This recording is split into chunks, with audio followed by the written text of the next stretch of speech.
Political alliance study में आप सभी का स्वागत है। कंपैरेटिव पॉलिटिक्स अर्थात तुलनात्मक राजनीति का ये आज तीसरा पार्ट है। तो चलिए देखते हैं एक एक करके वन लाइनर प्रश्नों को। दिया है अमेरिका में द बिल ऑफ राइट्स पहले 10 संशोधन में अन्य बातों के साथ सम्मिलित है। तो दिया है सभा करने का अधिकार, शस्त्र वहन करने का अधिकार, शीघ्रवाद सुनवाई का अधिकार और अनुप्रयुक्त तस्फीद के विरुद्ध सुरक्षा का अधिकार। आगे है कि अमेरिकी संविधान का वह अनुच्छेद जो राष्ट्रपति के कार्यालय से संबंधित है, अनुच्छेद 2। फिर दिया है कि ब्रिटिश संसद के निम्न लोकप्रिय प्रत्यक्ष निर्वाचन शक्तिशाली सदन है, कॉमन सभा। फिर दिया कि सीनेट की अध्यक्षता करने वाला पदेन जो अधिकारी है वह है उपराष्ट्रपति। आगे है मेल वाला प्रश्न है, सुमेल वाला प्रश्न। तो फिर दिया कि देखिए first past the post system ये संयुक्त राज्य अमेरिका में चलता है। द्वितीय मतदान प्रणाली ये फ्रांस में चलता है और वैकल्पिक मत प्रणाली ऑस्ट्रेलिया में और अतिरिक्त सदस्य प्रणाली जर्मनी में चलता है। आगे है लिखा कि दिया कि न्यायपालिका की उच्चता पाई जाती है किसमें, यूएसए में। यूएसए में न्यायपालिका की क्या है, उच्चता पाई जाती है। आगे दिया है कि राष्ट्रपति के निर्वाचन में अमेरिकी राष्ट्रपति के निर्वाचन में यदि किसी उम्मीदवार को अपेक्षित बहुमत नहीं मिलता तो निर्णय के लिए भेजा जाता है हाउस ऑफ रिप्रेजेंटेटिव्स के पास। अगला है मेल वाला सुमेल वाला प्रश्न है। दिया है एक तरफ निर्वाचन व्यवस्था और ये निर्वाचन व्यवस्था किस देश में है वो दिया है। तो first past the post system Bharat में है, 2 राउंड ऑफ सिस्टम मिस्र में है, लिस्ट सिस्टम ब्राज़ील में है और सिंगल ट्रांसफरेबल वोट सिस्टम जो है आयरलैंड में है। आगे दिया है कि संयुक्त राज्य अमेरिका के विदेश नीति को अंतिम रूप प्रदान करता है कौन, राष्ट्रपति प्रदान करता है। आगे फ्रांसीसी संविधान का वो अनुच्छेद जो प्रधानमंत्री को विधायिका में विधायी पहल देता है, यह अनुच्छेद 39। आगे दिया है कि अमेरिकन कांग्रेस के संयुक्त सत्रों की अध्यक्षता जो करते हैं वो उपराष्ट्रपति करते हैं। सीनेट की कुल सदस्यों की संख्या जो है वो 100 है। आगे दिया कि फ्रांस की व्यवस्थापिका का निचला जो सदन है चेंबर ऑफ डेप्यूटीज नाम है इसका। आगे दिया कि संयुक्त राज्य अमेरिका, ऑस्ट्रेलिया, मलेशिया और कनाडा क्या है, संघी हैं। ये सारे देश क्या है, ये संघी हैं। आगे दिया कि वेस्ट मिनिस्टर रूपी संविधान पाया जाता है, तो ये पाया जाता है ब्रिटेन में। आगे दिया है कि वह विधि जो राष्ट्र के मौलिक विधि के रूप में मानी जाती है वह संवैधानिक विधि। आगे दिया कि वह देश जिसके संविधान में संशोधन जनमत संग्रह द्वारा किया जाता है तो यह स्विट्जरलैंड। आगे दिया है कि विधि के शासन से घनिष्ठ संबंध रखता है, संविधानवाद रखता है। विकसित संविधान का उदाहरण है कौन है, ये ब्रिटिश संविधान जो है विकसित संविधान का उदाहरण है। आगे दिया कि वर्तमान समय में संवैधानिक राजतंत्र है इंग्लैंड में। आगे दिया है कि हम एक संविधान के अंतर्गत कार्य करते हैं, किंतु संविधान वह है जैसा कि न्यायाधीश बतलाते हैं कि वह यह कहता है, यह जिस न्यायपालिका के विषय में है वह है संयुक्त राज्य अमेरिका। आगे दिया है कि संविधानवाद होता है गतिशील होता है। आगे है कि वह विचारक जो संविधान एवं संविधानवाद में अंतर मानता है वो C.F. स्ट्रॉन्ग है। आगे लिया कि वह विचारक जो पाश्चात्य राजनीतिक चिंतन में संविधानवाद का जनक मानता है वो कौन है, अरस्तु। नेक्स्ट है दिया है कि अमेरिकी प्रणाली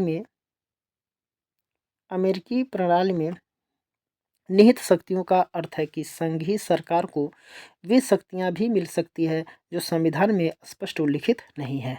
आगे दिया कि एक संवैधानिक राज्य वह है जिसमें सरकार की शक्तियों, शासितों के अधिकार तथा दोनों के पारस्परिक संबंध अभियोजित होते हैं। यह विचार है C.F. स्ट्रॉन्ग ने। आगे कि अलिखित संविधान समानता अपनाता है, रीति रिवाज का प्रचलन को, न्यायिक निर्णय को और मिश्रित विभिन्न समयों पर निर्मित संविधान को। आगे है संविधान को संविधान को शक्ति संबंधों की आत्मकथा मानता है, तो वह है हरमन फाइनर। आगे दिया कि एक कठोर संविधान वह है जिसे विधि निर्माण की समान प्रक्रिया से संशोधित नहीं हो सकता है। फिर है आगे कि स्वेच्छाचारी शासन का विलोम है संवैधानिक सरकार।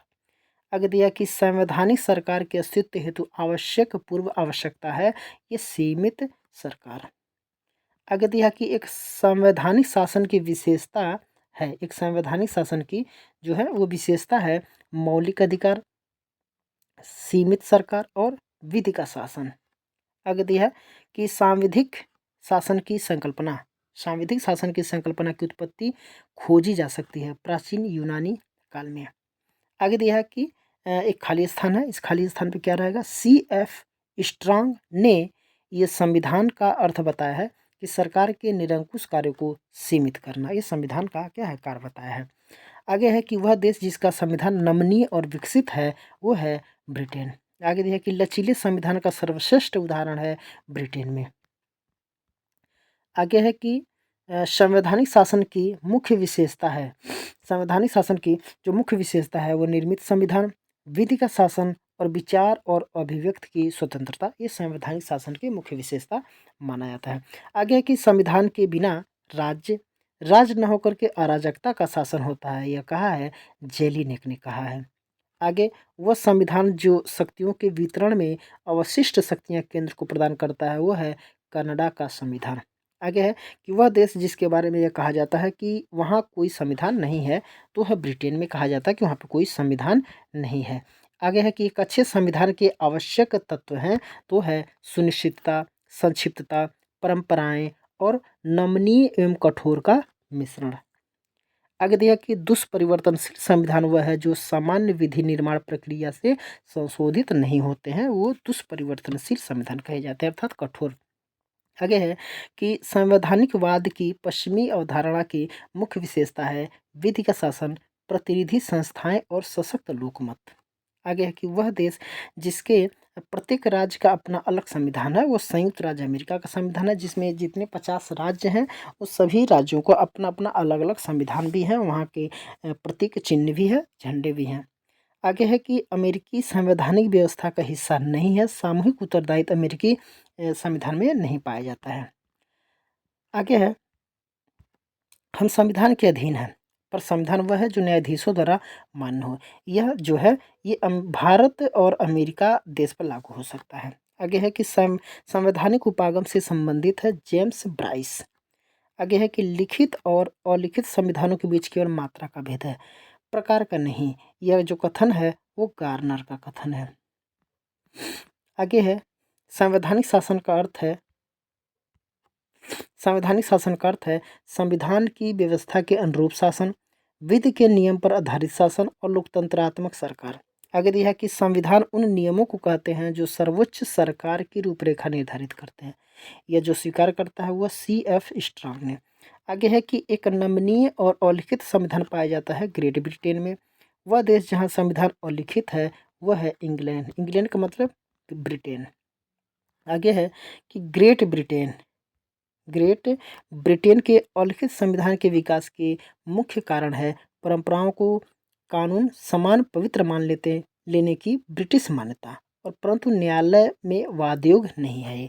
आगे है कि एक देश जो कठोर संविधान का एक सर्वोच्चम उदाहरण है वो है USA अर्थात संयुक्त राज्य अमेरिका। आगे दिया कि संविधान के बिना सरकार अधिकार बिना शक्ति के समान है, जो कथन है थॉमस पेन का कथन है। आगे दिया है कि संवैधानिक शासन का अर्थ है, संवैधानिक शासन का अर्थ है कि संविधान के प्रावधानों के अनुरूप शासन, विधि का शासन, नागरिक अधिकार और सीमित शासन। आगे दिया है कि उदारवादी संविधानवाद का अभिन्न अंग नहीं है, तो यह है बहुमतवाद जो है ये उदारवादी संविधानवाद का अभिन्न अंग नहीं है।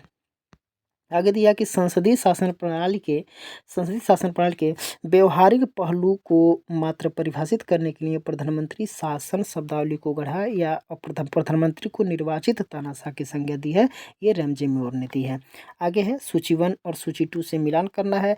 इसमें दिया है कि मंत्रिमंडलीय सरकार सामूहिक उत्तरदायित्व हो जाएगा, अध्यक्षात्मक सरकार शक्तियों का वियोजन हो जाएगा, संघात्मक सरकार शक्तियों का विभाजन हो जाएगा और एकात्मक सरकार शक्तियों का केंद्रीकरण हो जाएगा, अर्थात एक जगह से शासन चलता है। संघात्मक में पाठ कर दिया जाता है और अध्यक्षात्मक के जहाँ राष्ट्र का अध्यक्ष ही शासन चलाता है वहाँ पर शक्तियों का वियोग कर दिया जाएगा। आगे 1787 के फिलाडेल्फिया कन्वेंशन ने संयुक्त राज्य अमेरिका में कॉन्फेडरेशन प्रकार की संविधान प्रणाली को संशोधित किया है। कॉन्फेडरेशन इसको कहते हैं परिसंघी। आगे दिया कि द अमेरिकन प्रेसिडेंसी पुस्तक के लेखक जो है विल्सन डब्ल्यू अर्थात वुड्रो विल्सन। आगे है कि संघात्मक सरकार के सफल संगठन हेतु आवश्यक शर्तें हैं केंद्र राज्य संबंध। आगे दिया है कि अमेरिकी संघ की स्थापना की गई थी ये स्वैच्छिक समझौता के माध्यम से। आगे दिया है कि सरकारें विधानमंडल के अनिवार्य भाग के रूप में द्वितीय सदन होती है संघीय प्रकार की सरकार में। आगे है कि वह देश जिसमें राजनीतिक व्यवस्था के प्रमुख सिद्धांत के रूप में शक्तियों के पृथक्करण का सिद्धांत स्थापित हुआ है तो ये है अमेरिका। आगे दिया कि यूरोपीय विद्वान जिसके द्वारा शक्तियों के विभाजन के बारे में अमेरिकी मॉडल को प्रभावित किया था वो है मॉन्टेस्क्यू। आगे दिया कि दोहरी नागरिकता, राष्ट्रीय नागरिकता और राज्य की नागरिकता प्राप्त है तो स्विट्जरलैंड में है और यूएसए में है, अर्थात अमेरिकी भी देश में है। आगे है संघवाद का सिद्धांतकार नहीं है वो है डेविड ईस्टन। आगे है संयुक्त राज्य अमेरिका के राष्ट्रपति को अपने मार्ग को अपनाने की क्षमता 4 महत्वपूर्ण संबंधों पर निर्भर है। यह है कांग्रेस, संघीय नौकरशाही, उच्चतम न्यायालय और मास मीडिया। उपयुक्त में से सर्वाधिक महत्वपूर्ण है कांग्रेस। आगे है कि द्वैध नागरिकता की व्यवस्था है संयुक्त राज्य अमेरिका में। आगे है एक संघीय प्रणाली में केंद्र सरकार को प्रदत्त शक्तियों की गणना संविधान करता है तथा कुछ निहित शक्तियों भी होती है। निहित शक्तियों का सिद्धांत प्रतिपादित किया गया था अमेरिकी सर्वोच्च न्यायालय द्वारा। आगे है कि वह देश जिसका संविधान एक संघीय दृष्टांत का नहीं है वो है ग्रेट ब्रिटेन। अगला है कि एक अध्यक्षीय सरकार की विशेषता होती है शक्तियों का पृथक्करण होती है। आगे है कि संयुक्त राज्य अमेरिका में राष्ट्रपति प्रणाली सर्वाधिक सफलतापूर्वक कार्य करती है जिसका कारण है समाज में अल्प अंतर्विरोध। आगे दिया है कि ग्रेट ब्रिटेन में हाउस ऑफ लॉर्ड्स को मुख्यतः रखा गया है क्योंकि यह एक संस्था के रूप में बनाए रखा गया है। आगे है एक संसदीय शासन का लक्षण नहीं है, यहाँ दिया है नहीं है तो यह है विधायिका एवं कार्यपालिका में पृथक्करण। ठीक है, तो संसदीय व्यवस्था में विधायिका एवं कार्यपालिका का पृथक्करण नहीं किया जाता बल्कि ये एक दूसरे से संबंध होते हैं, अर्थात एक दूसरे को कंट्रोल भी करते हैं। अर्थात कार्यपालिका सामूहिक रूप से विधायिका अर्थात संसद के प्रति उत्तरदायी रहती है। आगे है कि अध्यक्षात्मक शासन प्रणाली आधारित है सरकार के 3 अंगों के मध्य सत्ता पृथक्करण में। आगे है संसदीय प्रणाली में नीति निर्माण को लेकर विपक्ष के अधिक प्रभाव को एलिजफर्ट द्वारा निर्दिष्ट किया गया है अनौपचारिक शक्ति पृथक्करण। आगे है कि संघीय व्यवस्था को स्वशासन और साझा नियमों का योग के रूप में परिभाषित किया है डेनियल एल्जार ने। एकात्मक शासन व्यवस्था विद्यमान है स्वीडन, नॉर्वे और फिनलैंड में। आगे दिया है कि वह विद्वान जिसने अध्यक्षात्मक व्यवस्था की आलोचना की और कहा कि दोहरी लोकतांत्रिक वैधता मतदाताओं को भ्रमित करती है और जवाबदेही को रोकती है, जुआन जोन्स लिव्स ने। आगे दिया कि द स्पिरिट ऑफ लॉज के लेखक जो हैं वो हैं मॉन्टेस्क्यू। 1689 से 1755 तक ये मॉन्टेस्क्यू थे जो स्पिरिट ऑफ लॉज के लेखक थे। आगे है कि संसदात्मक शासन की विशेषता नहीं है, यहाँ पर कहा है कि संसदात्मक शासन की विशेषता नहीं है कार्यपालिका का निश्चित सरकार। देखिए संसदात्मक में कार्यपालिका का निश्चित सरकार नहीं होता बल्कि ये गिर भी जाती है। आगे है कि अध्यक्षात्मक शासन प्रणाली में प्रशासन पर कार्यकारी नियंत्रण का प्रयोग करता है राष्ट्रपति। आगे है कि वह सरकार जिसको उत्तरदायी सरकार के नाम से भी जाना जाता है वो है संसदीय। आगे है कि संसदीय सरकार के तहत राज्य का प्रधान होता है संवैधानिक प्रधान। आगे दिया है कि एक अध्यक्षात्मक शासन की विशेषता है अस्थायित्व। एक अध्यक्षात्मक शासन की जो विशेषता है वो है अस्थायित्व। आगे है कि संयुक्त राज्य संयुक्त राज्य अमेरिका का संविधान जो है लिखित और कठोर है। आगे है, अध्यक्षात्मक शासन व्यवस्था में समस्त कार्यपालिका शक्तियाँ निहित होती है राष्ट्रपति में। देखिए यहाँ पे एक प्रश्न और है कि अध्यक्षात्मक शासन व्यवस्था जो है शक्ति पृथक्करण पर आधारित होती है। ये शक्ति पृथक्करण यहाँ पे हो जाएगा। और ये अध्यक्षात्मक शासन व्यवस्था में समस्त कार्यपालिका शक्तियाँ निहित होती है राष्ट्रपति में। यहाँ पे अध्यक्षात्मक शासन प्रणाली में कार्यपालिका शक्तिशाली होती है, इसका कार्यकाल क्या होती है, स्थिर होता है।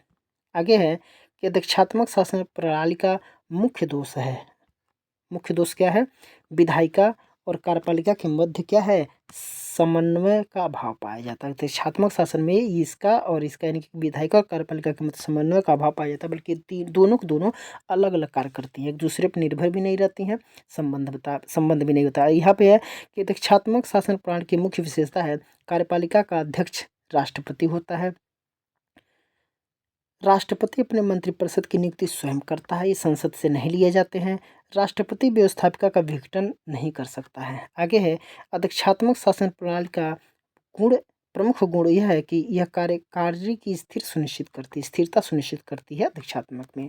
आगे है कि एक अध्यक्षात्मक शासन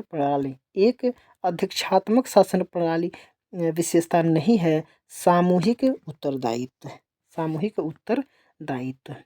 आगे है कि अध्यक्षीय सरकार में राष्ट्रपति जनता के प्रति उत्तरदायी होता है। अध्यक्षीय सरकार में क्या होती है, राष्ट्रपति जो है वो जनता के प्रति उत्तरदायी होती है। और संसदीय में क्या होती है, जो मंत्रिपरिषद वहाँ का जो प्रधानमंत्री है वो संसद के प्रति उत्तरदायी होती है, क्योंकि वहाँ पे संसदात्मक शासन में प्रधानमंत्री शासन चलाता है और अध्यक्षीय शासन में क्या होती है, राष्ट्र का अध्यक्ष अर्थात राष्ट्रपति ही शासन चलाता है। तो ठीक है, आज के लिए इतना ही। इसके आगे के प्रश्नों को हम लोग क्या करेंगे, अब कल हम लोग देखेंगे।